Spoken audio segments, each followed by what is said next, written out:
മുഖ്യമന്ത്രിക്ക് BJP. RSS ബന്ധമെന്ന ആരോപണത്തെ സാധൂകരിക്കാൻ പ്രതിപക്ഷത്തിനും PV അൻവറിനും വീണ് കിട്ടിയ പുതിയ ആയുധമാണ് PR ഏജൻസി വിവാദം. മുഖ്യമന്ത്രി എന്തിന് ബി.ജെ.പിയെ സഹായിക്കുന്ന PR ഏജൻസിയെ സമീപിച്ചെന്ന ചോദ്യം സർക്കാരിനെ പൊള്ളിക്കുന്നതാണ്. ഇടത് നിലപാടിനെ പിന്തുണയ്ക്കുന്ന ഹിന്ദു പത്രം തന്നെ അതിനായി തെരഞ്ഞെടുത്തത് പാർട്ടിയെയും പ്രതിരോധത്തിലാക്കുന്നു.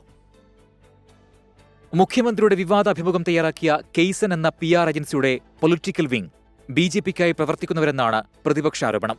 ആ ചരിത്രം അറിയാതെയാണ് മുഖ്യമന്ത്രി സഹകരിച്ചതെന്ന ന്യായം നിരത്താൻ മുഖ്യമന്ത്രിയുടെ ഓഫീസിന് കഴിയില്ല. അത് മുന്നിൽ കണ്ടാണ് PR ഏജൻസിക്കെതിരെ കേസെടുക്കുമോ എന്ന പ്രതിപക്ഷ നേതാവിന്റെ വെല്ലുവിളി.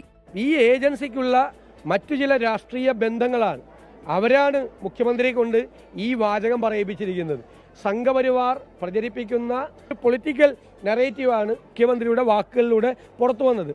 അങ്ങനെ ഈ ഏജൻസി മുഖ്യമന്ത്രി അറിയാതെയാണ് ചെയ്തതെങ്കിൽ കേസെടുക്കാൻ ധൈര്യമുണ്ടോ?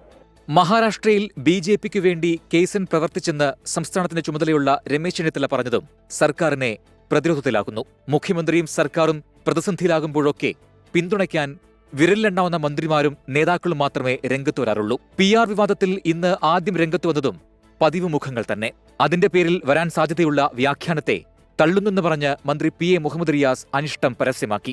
പല വ്യാഖ്യാനം നൽകും. എന്ത് വ്യാഖ്യാനം നൽകിയിട്ടും കാര്യമില്ല. ഇടതുപക്ഷത്തെ തകർക്കണമെങ്കിൽ അതിൻ്റെ തലക്കടിക്കണം. ആ തല ഇപ്പോൾ സഖാവ് പിണറായി വിജയനാണ്.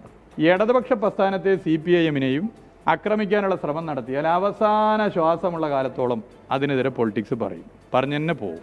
കൂടുതൽ മന്ത്രിമാരും നേതാക്കളും പ്രതികരിക്കുമെന്ന് റിയാസ് കടത്തിപ്പറഞ്ഞതോടെ മന്ത്രിമാരുടെ നിര തന്നെ പിന്തുണ പ്രഖ്യാപിക്കാനുള്ള മത്സരമായി.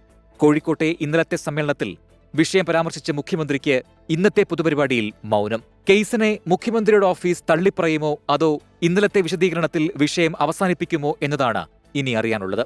Political desk 24.